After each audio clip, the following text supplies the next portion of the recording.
Good morning friends. So welcome to the prelims booster session. आज का पहला topic है नेशनल ग्रीन ट्रिब्यूनल।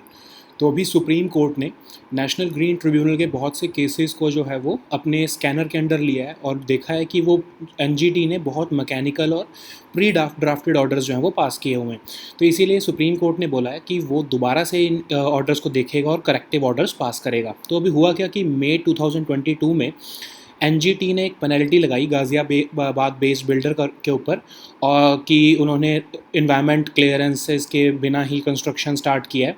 लेकिन इस पेनल्टी को जो है सुप्रीम कोर्ट ने आर्बिट्ररी बोला, क्योंकि सुप्रीम कोर्ट ने बोला कि जो बिल्डर है उसको सुना नहीं एनजीटी ने ठीक से, सिर्फ जॉइंट कमेटी की ही रिपोर्ट के हिसाब ही जो है वो आर्बिट्ररीली पेनल्टी लगा दी है। ठीक है, तो एक तरह से ये जस्टिस इवेड किया है सुप्रीम को I am sorry national green tribunal ने।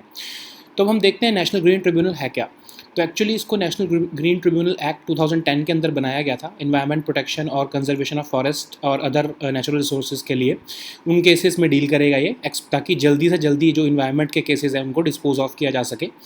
इसमें चेयरपर्सन होते हैं, जुडिशियल मेंबर्स होते हैं और एक्सपर्ट मेंबर्स होते हैं। उनकी जो है टर्म होती है 5 साल की और वो दोबारा से रीअपॉइंट नहीं हो सकते। जो इसके चेयरपर्सन होते हैं उनको सेंट्रल गवर्नमेंट अपॉइंट करती है with consultation in consultation with chief justice of India. Tribunal के पास सारे सिविल केसेस की जो है वो ज्यूरिसडिक्शन होती है जो कि आपके इन्वायरमेंट से रिलेटेड है, और जो ट्रिब्यूनल है वो आपके प्रिंसिपल्स ऑफ नेचुरल जस्टिस से गाइडेड है। ठीक है, फिर water prevention act, water prevention control of pollution cess act, forest conservation act, air act, environment protection act, public liability insurance act, biological diversity act, इन सब के प्रोविजंस से जो है वो, इन सब के जो लॉज को जो है वो से डील करता है एनजीटी। लेकिन एनजीटी के पास पावर्स ये नहीं है कि वो वाइल्ड लाइफ प्रोटेक्शन एक्ट और इंडियन फॉरेस्ट एक्ट से डील कर सके। ठीक है, और वो ना जो बाकी स्टेट गवर्नमेंट्स ने भी फॉरेस्ट और ट्री प्रिजर्वेशन के लिए लॉ बनाए हैं उनकी भी जो है जो डील करने की पावर्स हैं वो एनजीटी के पास नहीं है। ठीक है, तो इंडिया जो है वो 3rd कंट्री बनी थी वर्ल्ड में जिसने इन्वायरमेंट के लिए एक स्पेशलाइज्ड ट्रिब्यूनल बनाया आफ्टर ऑस्ट्रेलिया एंड न्यूजीलैंड। ठीक है, सो नेक्स्ट हमारा टॉपिक है सर्विस चार्ज। तो अभी सेंट्रल कंज्यूमर प्रोटेक्शन अथॉरिटी ने जो है वो होटल्स और रेस्टोरेंट्स को बोला है कि आप सर्विस चार्ज ऑटोमेटिकली नहीं लगा सकते, क्योंकि ये देखा गया कि सर्विस चार्ज जो है वो एक्चुअली रेस्टोरेंट्स या होटल्स जो हैं वो अपने स्टाफ और वर्कर्स को पे करने के लिए लगाते हैं, लेकिन वो कोई फूड के एक्सपीरियंस से रिलेटेड नहीं होता, तो उसके लिए कंज्यूमर को फोर्स नहीं किया जा सकता पे करने के लिए। जो है कंज्यूमर ऑर्गेनाइजेशंस ने बोला कि जो ये सर्विस चार्ज है ये बहुत ही आर्बिट्रेरी है और एक तरह से रिस्ट्रिक्टिव ट्रेड प्रैक्टिस है और अनफेयर प्रैक्टिस है, और ये चार्ज जो है वो वॉलंटरी होना चाहिए। अगर कंज्यूमर चाहता है कि वो सर्विस का कोई चार्ज दे तो ठीक है, नहीं तो ये इसको फोर्स नहीं किया जा सकता कंज्यूमर को। तो अब ये सर्विस चार्ज होता क्या है? एक्चुअली ये फ़ी चार्ज की जाती है कस्टमर से for some specific service avail करने के लिए। ठीक है, तो इसको कस्टमर सर्विस फ़ी भी कह सकते हैं, मेंटेनेंस फ़ी भी कह सकते हैं। लेकिन फूड और जो है रेस्टोरेंट्स और होटल्स के केस में ये सर्विस चार्ज जो है ये नहीं लगाया जा सकता, क्योंकि वॉलंटरी है ये। ठीक है, आपने बिल पेमेंट कर दी है, उसके बाद आप सर्विस चार्ज आपको देने को मजबूर नहीं किया जा सकता। तो हम देखते हैं सेंट्रल कंज्यूमर प्रोटेक्शन अथॉरिटी एक स्टेचुटरी बॉडी है। Section 10 of consumer protection act के अंदर इसको बनाया गया है। कंज्यूमर्स के राइट्स को और अनफेयर ट्रेड प्रैक्टिसेस को जो है रोकने के लिए वो बनाई गई है। मिनिस्ट्री ऑफ कंज्यूमर अफेयर्स के अंडर आती है। कोई भी ऐसे सर्विसेज या गुड्स जो कि डेंजरस, हैज़ार्डस या अनसेफ हैं उनको विड्रॉ करने के लिए वो ऑर्डर दे सकती है। रिफ़ंड का ऑर्डर दे सकती है अगर कोई परचेज़र के साथ कुछ गड़बड़ी की गई है, किसी कंज्यूमर के साथ कोई अनफेयर या ट्रेड प्रैक्टिस है या रिस्ट्रिक्टिव ट्रेड प्रैक्टिस है, उसको डिसकंटिन्यू करने के लिए कह सकती है, जैसे ये सर्विस चार्ज की प्रैक्टिस है। पेनल्टीज़ भी लगा सकता है सेंट्रल कंज्यूमर प्रोटेक्शन अथॉरिटी। तो कंज्यूमर प्रोटेक्शन एक्ट आपको पता ही है, 1986 के एक्ट को रिप्लेस करके 2019 में एक्ट लाया गया। फॉल्स इन्फॉर्मेशन प्रोवाइड करना रिगार्डिंग द क्वालिटी और क्वांटिटी ऑफ गुड्स और सर्विसेज और मिसलीडिंग एडवर्टीजमेंट करना, ये सब ऑफेंसेस माने गए। ठीक है, एक तरह से ये जुलाई 2020 में जब ये इन्फोर्स हुआ तब से इसने कंज्यूमर्स को एम्पावर किया है ताकि उनके राइट्स को प्रोटेक्ट किया जा सके। नेक्स्ट हमारा टॉपिक है ईस्टर्न राजस्थान कनाल प्रोजेक्ट। तो सेंट्रल गवर्नमेंट ने डिसाइड किया है कि वो अब ईस्टर्न राजस्थान कनाल प्रोजेक्ट के ऊपर जो है वो काम नहीं करेगी, क्योंकि बाकी के स्टेट्स ने कंसेंट नहीं दी है।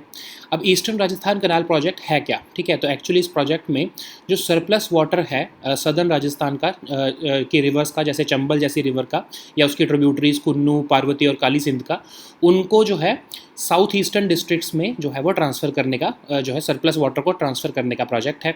आपको आपको पता होना चाहिए राजस्थान लार्जेस्ट स्टेट है कंट्री की, लेकिन फिर भी उसके पास 1.16% ऑफ इंडिया सर्विस वाटर है और सिर्फ 1.72% ऑफ ग्राउंड वाटर है।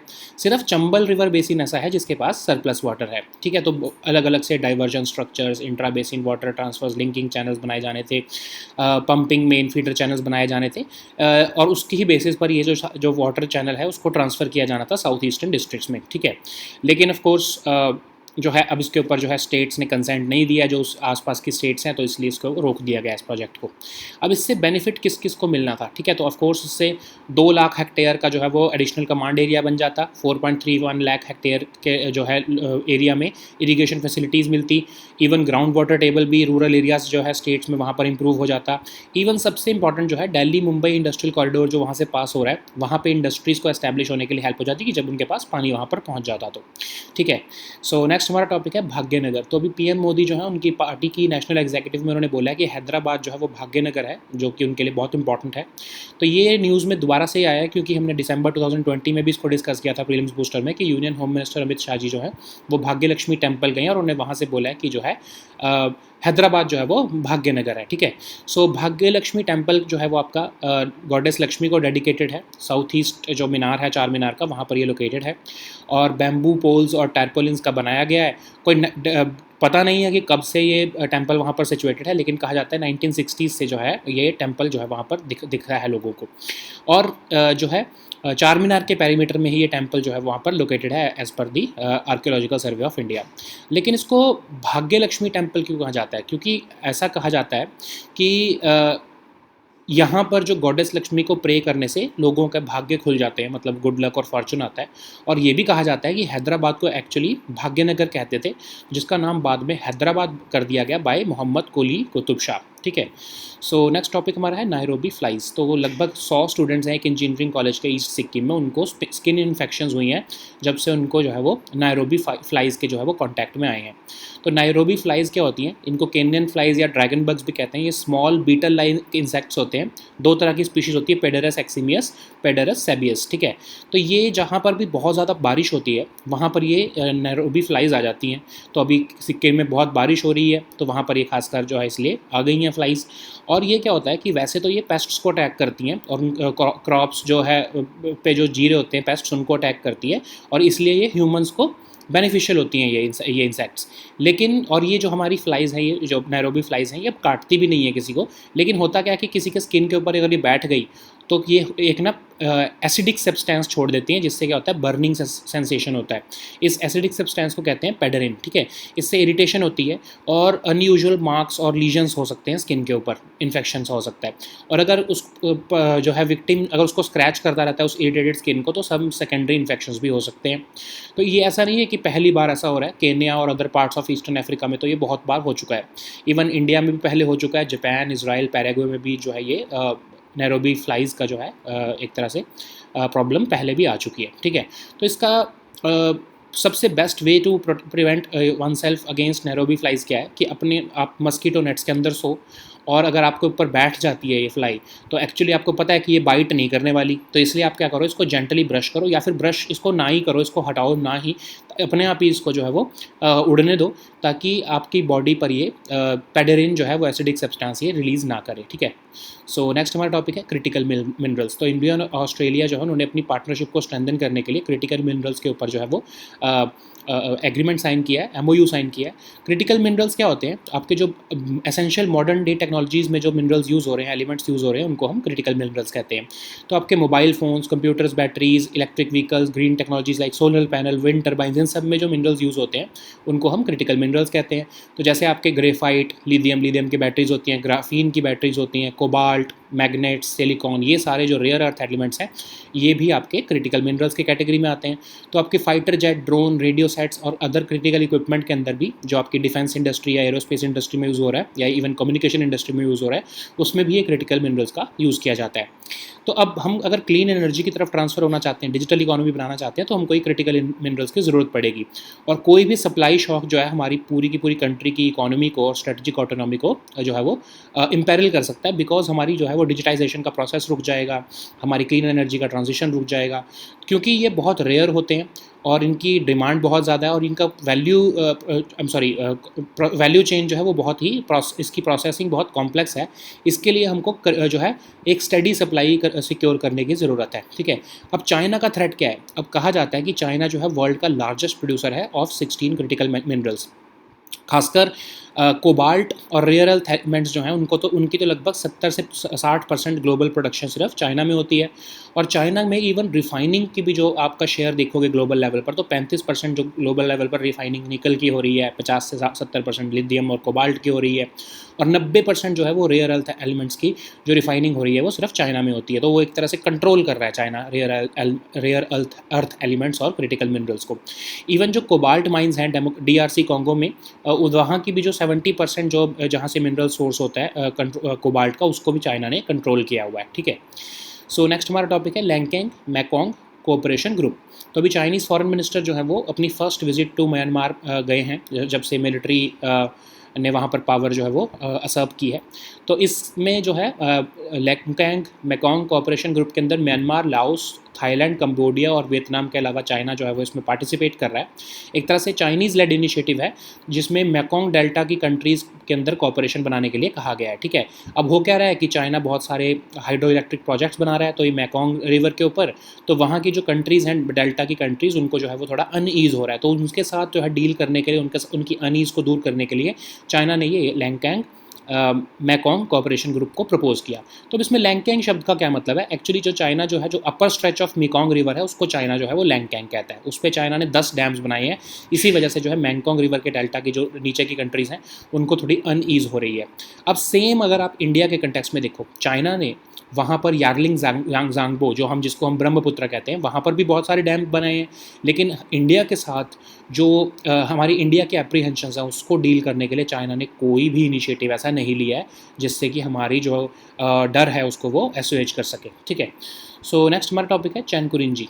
तो शेंदुरने वाइल्ड लाइफ सेंचुरी आपकी ऑफकोर्स केरला में पड़ती है, वो उसका नाम जो है चैनकुरिंजी से पड़ा है, ठीक है। तो अगस्थ्यमला बायोस्फीयर रिजर्व का पार्ट है। ये ट्री है चैनकुरिंजी, ये आपका वहाँ पर जो है अरियांकोवू पास जो है वहाँ पर ये बहुत अबंडेंट था, लेकिन धीरे धीरे रिसीड होता जा रहा है। क्यों हो रहा है? क्योंकि क्लाइमेट चेंज की वजह से। तो एक्चुअली इस ट्री के जो है फ्लावर्स जो है वो जनवरी में आ जाते थे, लेकिन धीरे धीरे क्लाइमेट चेंज की वजह से वो प्रोसेस जो है वो एक्सटेंड होता जा रहा है। तो एक ट्री की अडेप्टेशन स्ट्रेटजी है, वो अपनी चांस ऑफ जर्मिनेशन को खोना नहीं चाहता, इसलिए वो डिले कर देता है जब थोड़ा ज़्यादा उसको जो है वो क्लाइमेट फेवरेबल लगता है।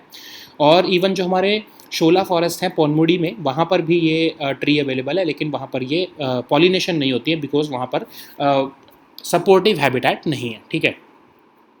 So now let us see all these topics in English.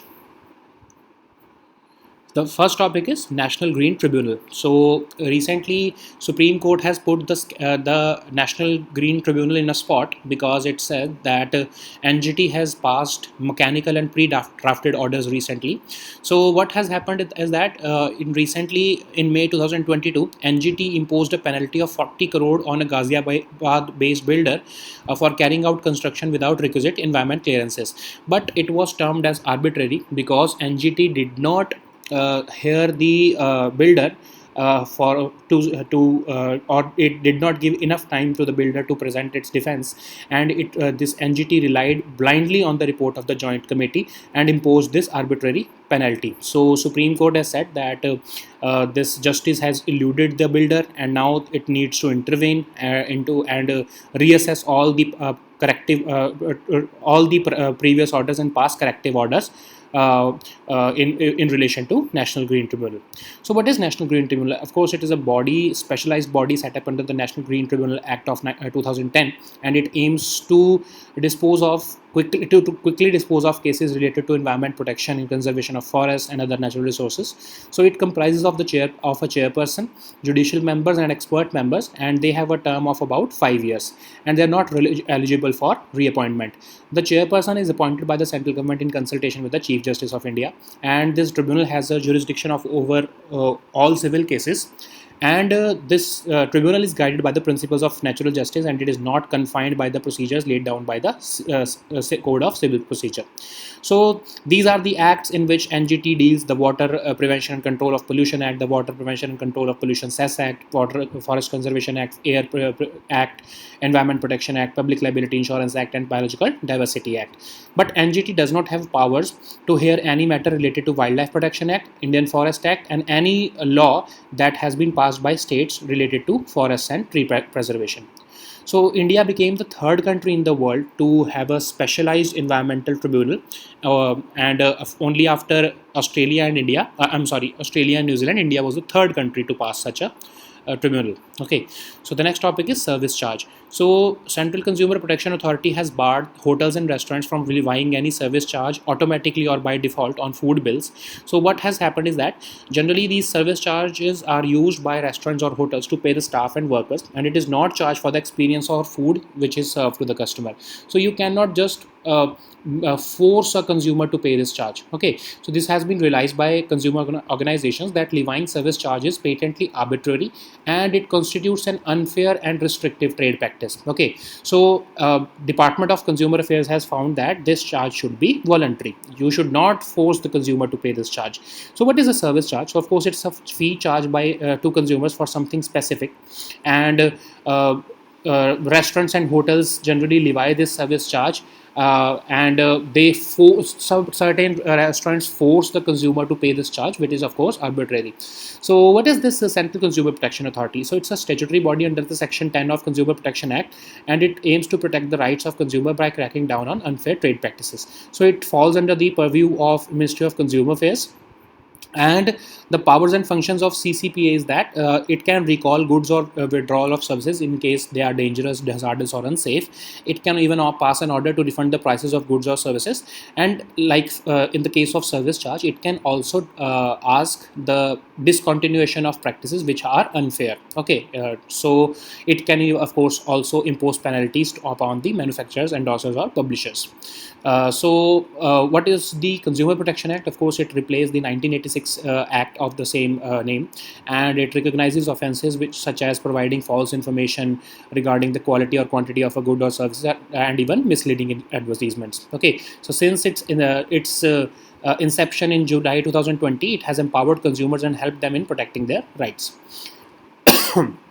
So the next topic is Eastern Rajasthan Canal project. So central government has directed to stop the work on the proposed Eastern Rajasthan Canal project because of lack of consent by other states. So what is this Eastern Rajasthan Canal project? Actually, it aims to harvest surplus water available during the rainy season in rivers of southern Rajasthan, such as Chambal and other tributaries like Kunnu, Parvati, and Kali Sindh, and transfer this surplus water to southeastern districts. Okay, so according to the state water resources department, Rajasthan, which is the largest state in India, holds just about 1.16% of India's surface water and just about 1.72% of groundwater, despite holding 10.4% of the entire country in terms of area.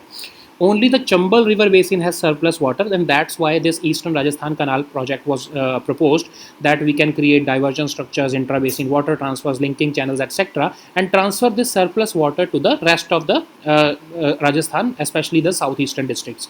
So what were the benefits? What are the benefits? Of course, if in case this project goes on, so of course it would create an additional command area of about 2 lakh hectares, and it will create an area of 4.31 lakh hectares, which will get of course irrigation facilities. It will also improve the groundwater table in rural areas of the state, and it will provide special emphasis on the Delhi Mumbai industrial corridor. Why? Because when water comes into this area, industries would start flourishing. Okay, so the next topic is Bhagyanagar. So PM Modi has recently said at his party's national executive that Hyderabad is Bhagyanagar, which is a significance for all of us. So we have already discussed this topic earlier also in December 2020, when Union Home Minister Amit Shah ji visited the Hyderabad ahead of municipal elections, and he also visited the Bhagya Lakshmi temple to make a similar statement.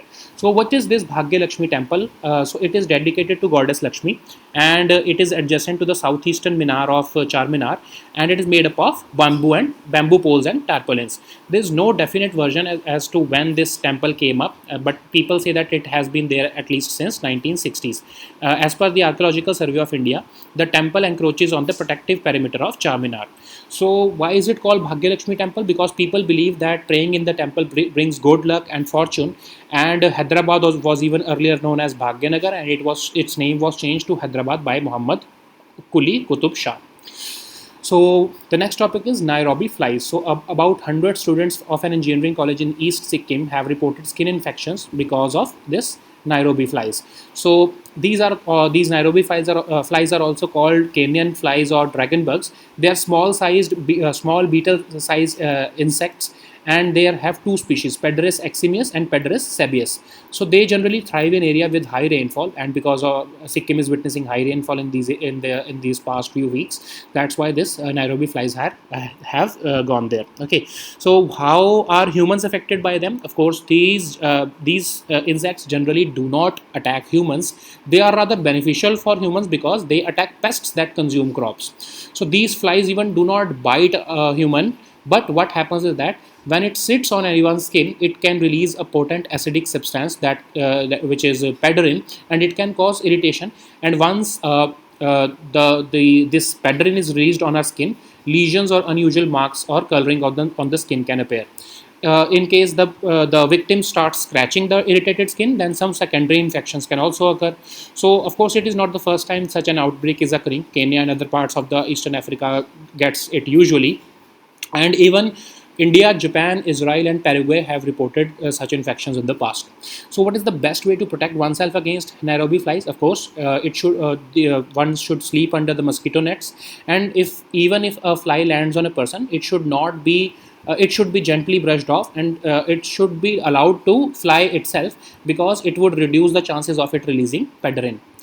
So the next topic is critical minerals. India and Australia has recently signed an MOU so that they can strengthen their partnership in the fields of supply of critical minerals. So critical minerals are the basic elements which are the building blocks of our essential modern day technologies. So like mobile phones, computers to batteries, electric vehicles, green technologies like solar panels, wind turbines. The minerals which are used in these technologies are critical minerals. So these minerals are generally graphite or graphene, lithium, cobalt. You know that lithium and graphene are used in batteries nowadays, and magnets, silicon. Such rare earth elements are also important. Okay, so in even our aerospace, communication, and defense industries, like in fighter jets, drones, radio sets, and other critical equipment, these critical minerals are important. So why is this resource critical? Because they have rare availability, they have growing demand, and they have complex processing value chain.